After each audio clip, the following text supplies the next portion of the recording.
함께 사도신경으로 신앙 고백합니다. 전능하사 천지를 만드신 하나님 아버지를 내가 믿사오며 그 외아들 우리 주 예수 그리스도를 믿사오니 이는 성령으로 잉태하사 동정녀 마리아에게 나시고 본디오 빌라도에게 고난을 받으사 십자가에 못 박혀 죽으시고 장사한 지 사흘 만에 죽은 자 가운데서 다시 살아나시며 하늘에 오르사 전능하신 하나님 우편에 앉아 계시다가 조리로서 산 자와 죽은 자를 심판하러 오시리라. 성령을 믿사오며 거룩한 공회와 성도가 서로 교통하는 것과 죄를 사하여 주시는 것과 몸이 다시 사는 것과 영원히 사는 것을 믿사옵나이다.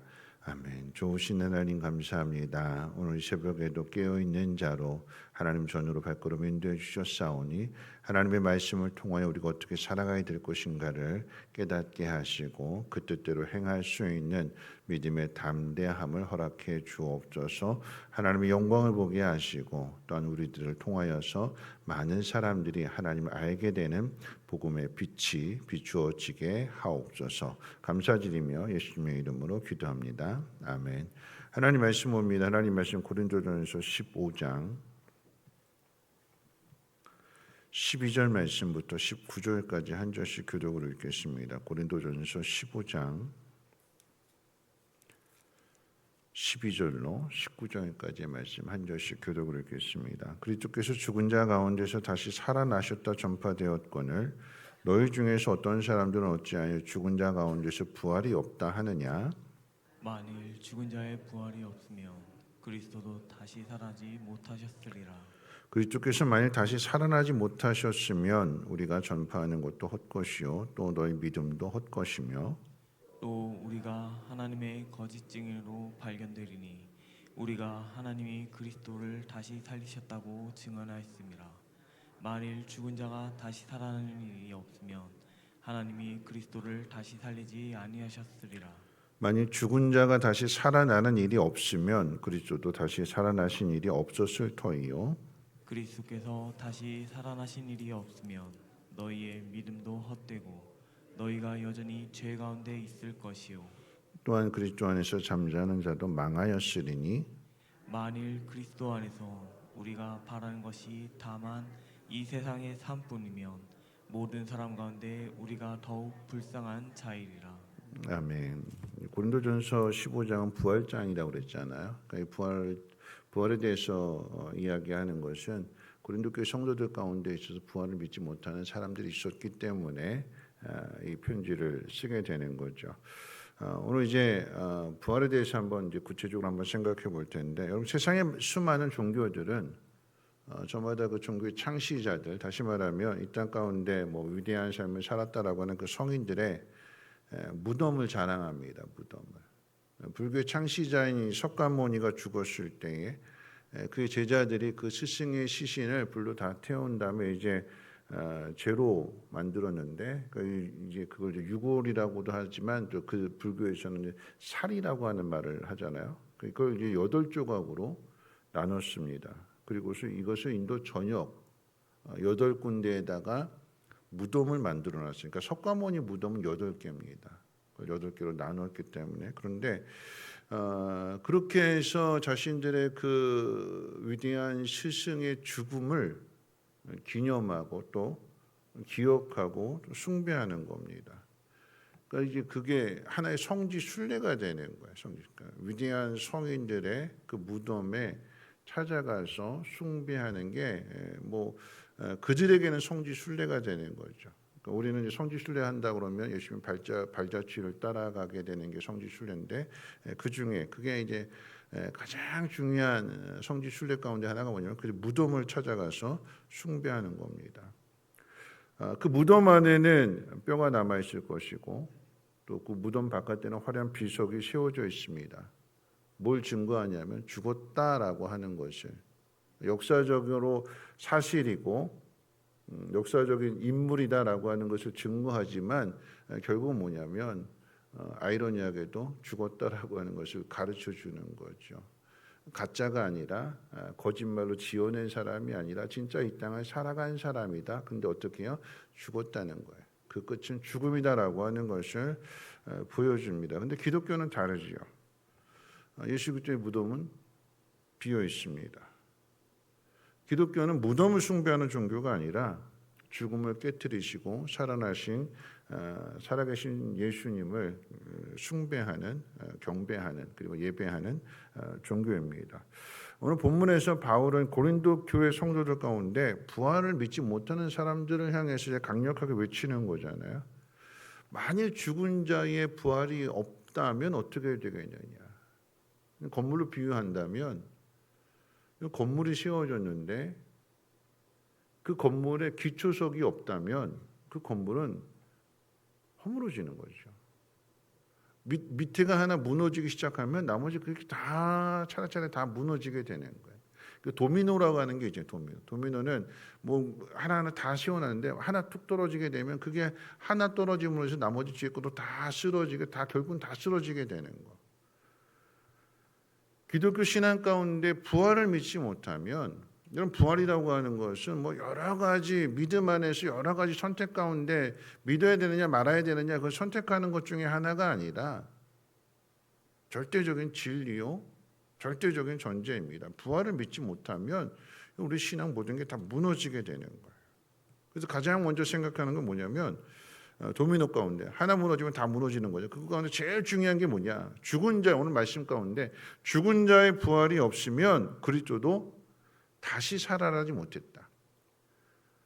12절부터 19절까지 읽었는데 그 읽은 내용 가운데 딱 하나 핵심이 뭐냐? 가장 중요한 핵심이 뭐냐? 바로 이 말씀이에요. 죽은 자의 부활이 없다면 그리스도도 다시 살아나지 못했다. 여러분 이것을 13절, 15절, 16절 계속해서 반복해서 똑같은 내용 이야기하는 거예요. 그만큼 강조하는 거죠. 가장 중요한 진리예요. 그런데 보세요.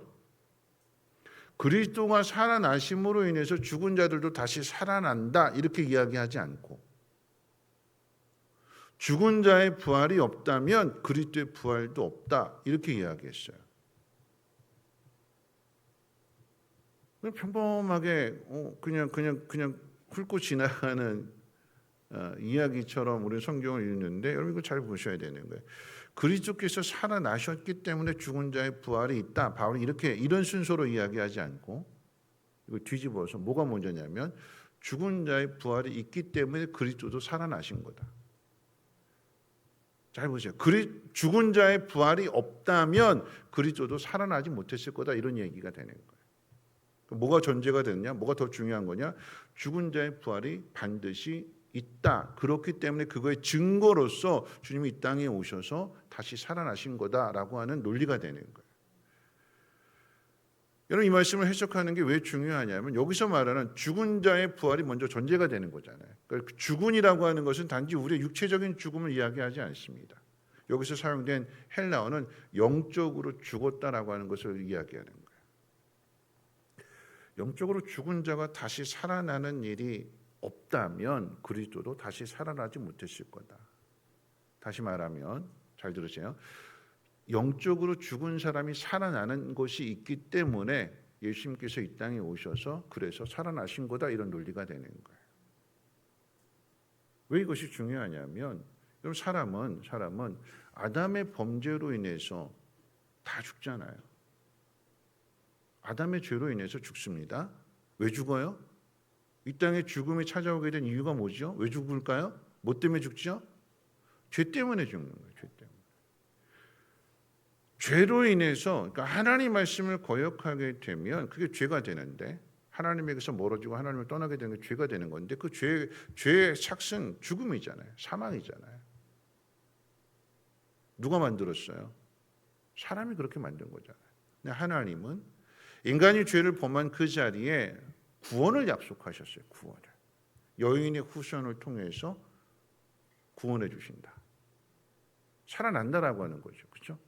여인의 후손을 통해서 영적으로 다시 살아날 거다.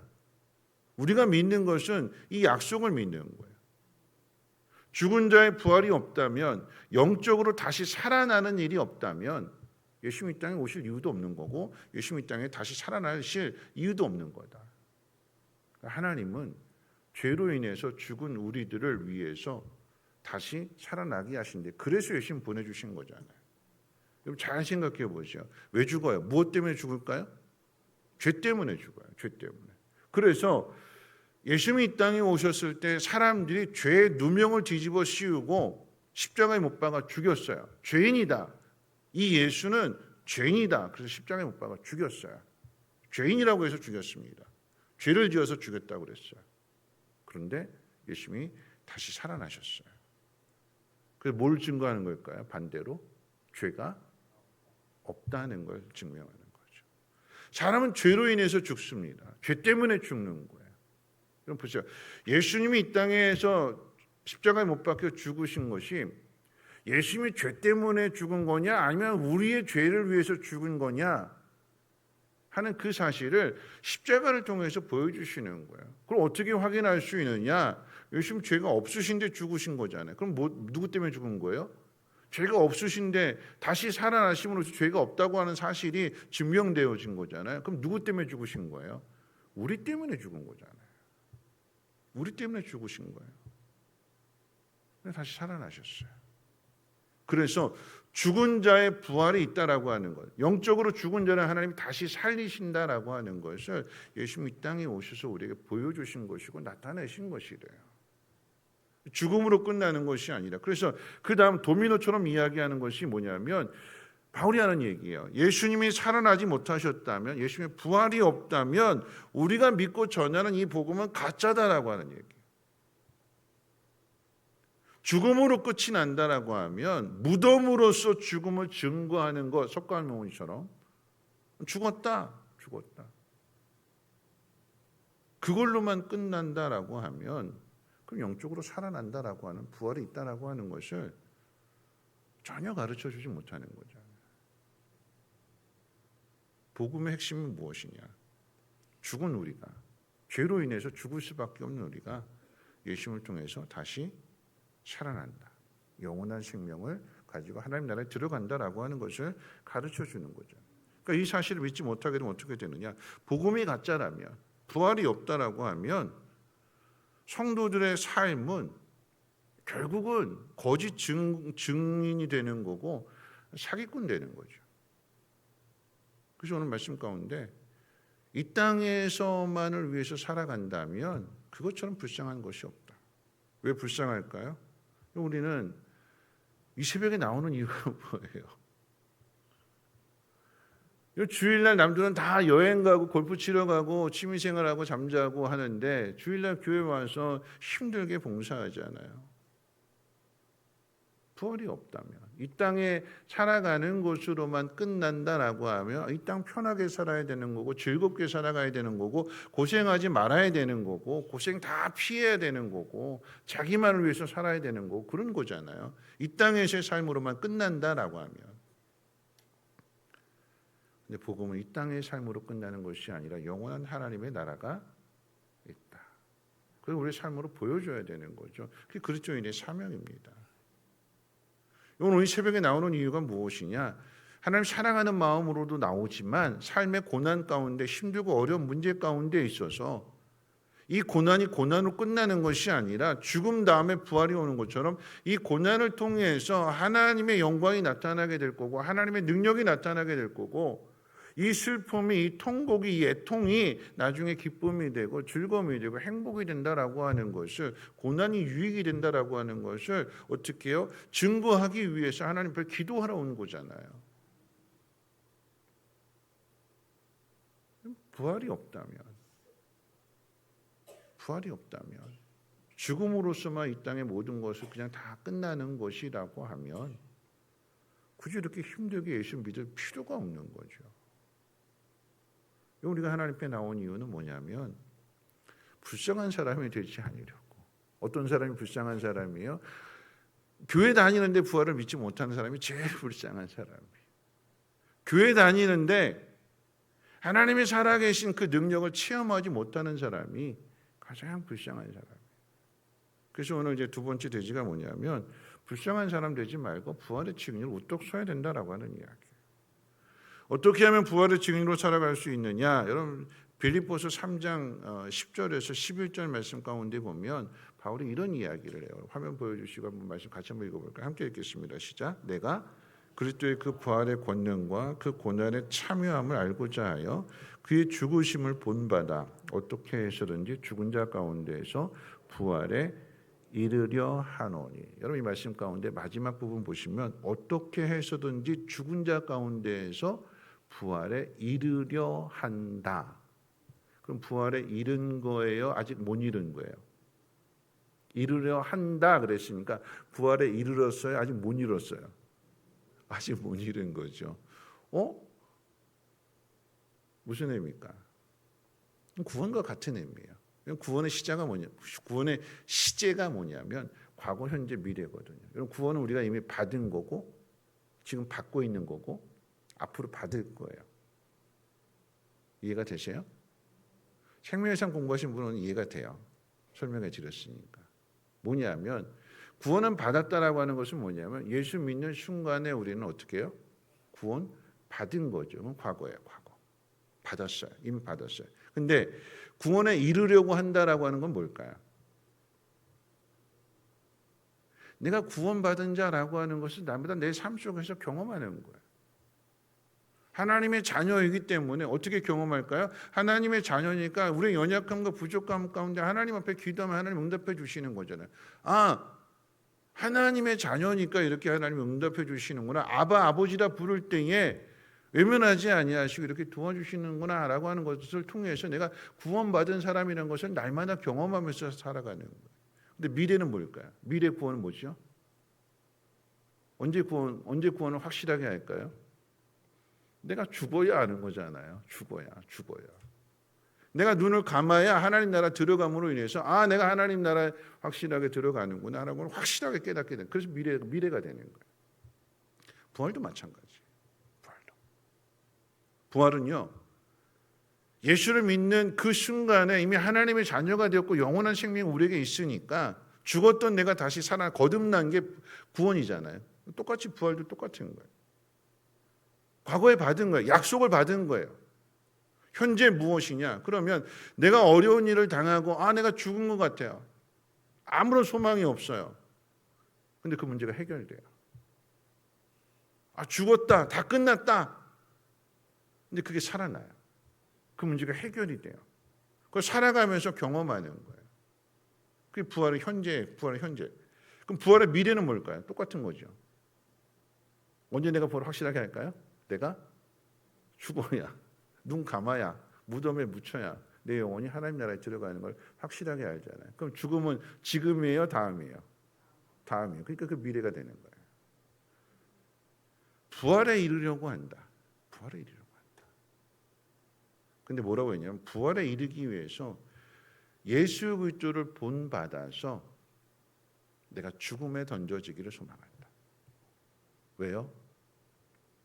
죽어야 부활이 있는 것. 죽음이 두려워서 피하고 도망치는 것이 아니라 죽음의 자리에 걸어가야 십자가를 져야 거기에 부활의 영광이 있기 때문에 내가 예수 그리스도를 본받아서 예수 우리의 본이 되셨기 때문에 그 길을 열어주셨기 때문에 나도 그 길을 간다라고 하는 고백이잖아요. 부활을 뜻하는 이 단어가 뭐냐면 시각적으로 표현하는데 부활이라고 하는 것은 뭐냐면 누워 있다가 벌떡 일어나는 거예요. 그게 부활이 돼요. 누워 있는 것은 잠자는 것, 다시 말하면 죽은 것에 비유하는 거잖아요. 근데 누워 있는 사람이 벌떡 일어나게 되면 어떻게 되냐면 사람들의 시선이 눈에 확 띄게 되는 거죠. 다 누워 있는데 누군가 벌떡 한 사람이 일어나게 되면 사람들의 시선이 다 그 사람 보는 거예요. 눈에 확 띄는 거잖아요. 부활이 그런 거래요. 눈에 확 띄는 거. 다 죽었다. 다 끝났다. 근데 누군가 벌떡 일어서네. 그 벌떡 일어난 사람은 모든 사람이 다 주목해서 보는 거죠. 여러분 이게 신앙이 돼요. 우리가 이 땅을 살아갈 때 세상 사람들은 죽으면 다 끝이지 뭘. 다 끝났어. 죽는 게 제일 편해. 세상은 부활을 알지 못하기 때문에, 영원한 생명을 알지 못하기 때문에 이 땅에서의 절망, 이 땅에서의 고통, 그걸 이겨낼 재간이 없대요. 그러니까 어떻게 해요? 스스로 목숨을 끊는 거예요. 근데 예수 믿는 사람은 어떻게 해야 될까요? 죽으면 끝이 아니라 죽음 다음에 부활이 있다라고 하는 것을 믿으니까 바울이 뭐라고 이야기하는 거예요? 그래서 죽음의 자리에 던져지게 되는 거예요. 나를 봐라, 나를 봐라. 얼마나 많은 사람들이 나를 죽이려고 하느냐. 그런데 하나님이 나를 붙들고 계신다. 하나님 나를 그 죽음의 그 구렁텅이에서 나를 건져주신다. 나를 봐라, 나를 봐라. 그 복음의 수고를 위해서 계속해서 그 길을 가는 거예요. 복음을 전한 대가가 고난이고 고통이고 그것으로만 끝나는 것이 아니라 그 속에 하나님의 함께 하심과 하나님의 능력에서 우리를 붙들고 계시는 것을 바울이 날마다 경험하게 되니까. 사람들은 아프면 끝이다. 아프면 아무것도 못한다. 그런데 바울은 육체의 가시가 있음에도 불구하고 복음을 전하잖아요. 왜요? 그 속에 하나님의 은혜가 있으니까. 그걸 보여주는 거예요. 다른 사람들은 다 절망하고 낙심하고 다 엎드러져 있는데 믿음을 가진 사람, 부활의 증인은 벌떡 일어나는 거예요. 나를 봐라. 우리가 어떻게 살아가야 되는 말씀 마칠 텐데요. 우리가 어떻게 살아가야 되느냐. 이 증거가 있어야 되는 거죠. 나를 봐라. 모든 사람들이 끝났다, 힘들다. 근데 그게 아니라 하나님이 함께 하심을 믿는 사람, 죽음이 끝이 아니라 부활의 영광이 있음을 믿는 사람은 오히려 그 죽음을 향해서 가는 거예요. 죽음이여 오라. 이게 믿음이래요. 고난이여 오라. 그 고난을 통해서 너희가 하나님의 능력을 알게 될 거다. 내가 그 증인이라. 나를 좀 봐라. 부활을 믿는 사람은 이 당당함이 있어야 되는 거잖아요. 죽음을 두려워하지 않고 고난을 두려워하지 않고 그 고난을 향해서 걸어갈 수 있는. 그럴 때 증거들이 나타나는 거예요. 그 증거들. 이 증거들이 있으니까, 이 부활의 증거들이 있으니까 내가 그때 참 힘들었는데 아무도 나를 도와주는 사람이 없었는데 그 힘든 문제를 가지고 하나님 앞에 나가서 기도했더니 돌아보니까 그때는 하나님 응답해 주시지 않고 그때는 참 힘들었고 하나님이 안 계신 것처럼 그랬는데 지나고 보니까 내가 기도한 거 하나님 다 이루어 주셨다. 그 증거를 가진 사람은 죽음이 두렵지 않은 거죠. 그러니까 어떻게 해요? 죽음의 자리에서도 환한 미소로 아멘 주 예수여 어서 오시옵소서. 하나님 내 영혼을 받아주시옵소서. 예수님이 나를 영접하러 오셨구나. 이런 고백하면서 하나님 나라 들어가는 거 아니겠습니까? 이러한 증거를 본으로서 보여줄 수 있는.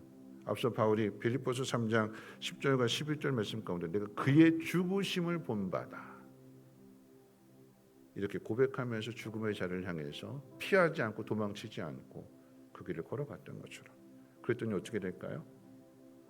유라굴로라고 하는 광풍을 만났는데 다 죽었다. 로마에 가지도 못하고 선장은 로마에 가야 돈을 받는 거고 임무를 완수한 거고 로마의 백부장은 로마에 가야 가족들을 만날 수 있는 거고 근데 이 바다에서 죽는구나. 내 인생 다 끝났구나 그랬는데 거기 누가 있어요? 바울이. 여러분 죽지 않습니다. 하나님 어젯밤에 나에게 말씀해 주셨습니다. 하나님 여러분들을 지켜주십니다. 그랬더니 그 말 그대로 아무도 죽지 않고 로마에 이르게 되었을 때 바울을 통해서 하나님 알게 되는 거죠. 그런 삶을 살아갈 수 있는 저와 여러분 되시기를 주님의 이름으로 축원을 드립니다. 우리 찬송가 288장 함께 찬송합니다.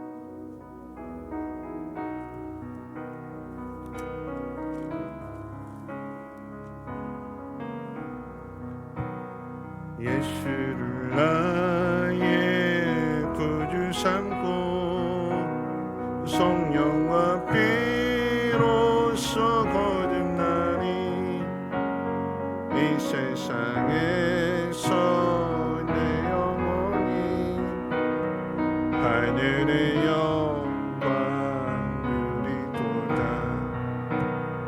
이것이 나의 간증이요 이것이 나의 찬송이세.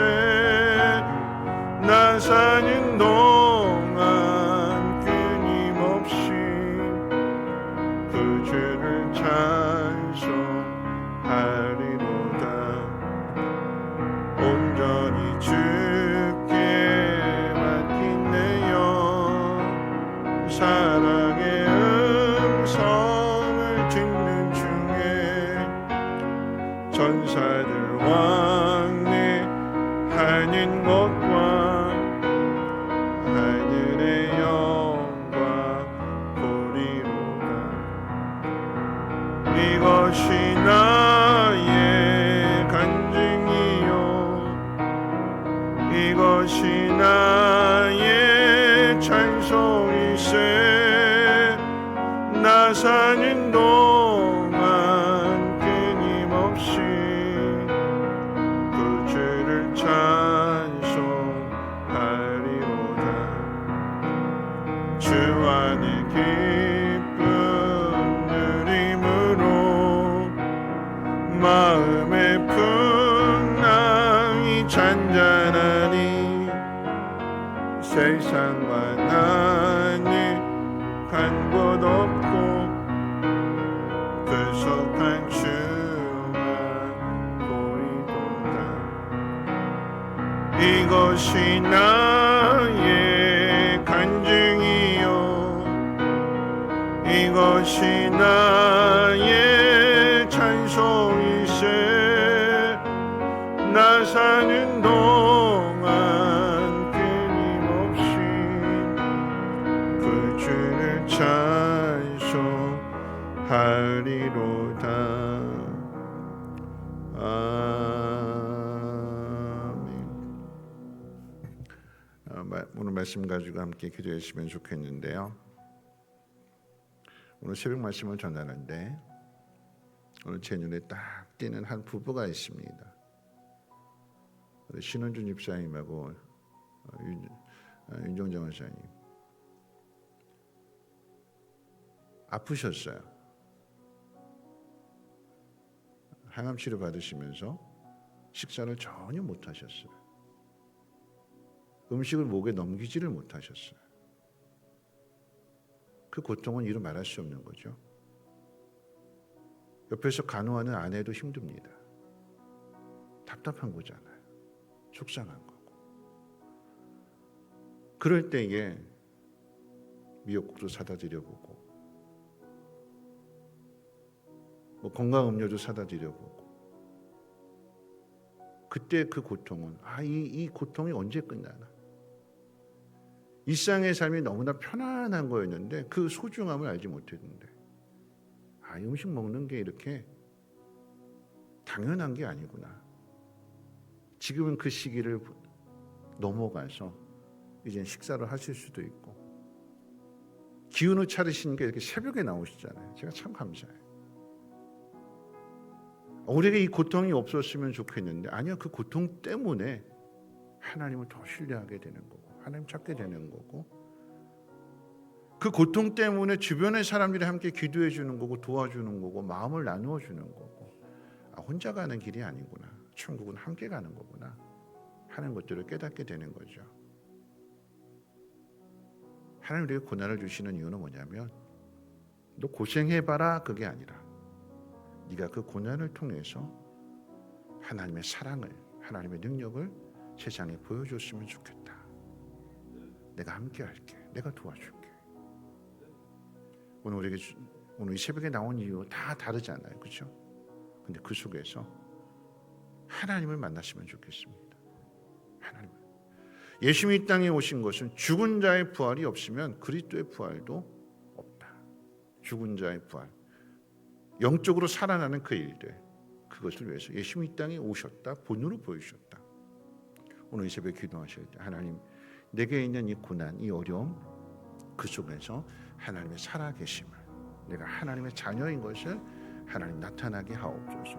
지금은 힘들고 어렵고 고통 가운데 있다 할지라도 이 또한 지나가게 될 것이고 하나님의 위로하심과 하나님 은혜 베푸심이 더욱더 풍성하게 나타날 줄로 믿습니다. 믿음의 본이 되게 하옵소서. 우리 함께 통성으로 하나님 앞에 기도합니다. 사랑 많으신 하나님 아버지 감사합니다. 오늘 새벽에도 하나님 앞에 나오게 하시며 감사드리고, 누군가는 힘들어서 어려워서 나오고 싶어도 나오지 못하는 분이 있습니다. 그런데 오늘 이 새벽에 나올 수 있도록 건강도 주시고 믿음도 주시면 감사합니다. 혼자 짊어지는 짐이 아니라 또한 그것이 함께 마음을 나누고 같이 짊어질 수 있도록 믿음의 동역자들도 붙여주심을 감사합니다. 하나님, 극심한 고통 가운데 있다 할지라도 이 또한 지나가게 될 것이고, 그 지나간 그 발자국들을 보면서 이래서 이런 거였구나 하는 더 깊은 진리를 깨달을 수 있는 우리의 믿음이 되게 도와주시옵소서.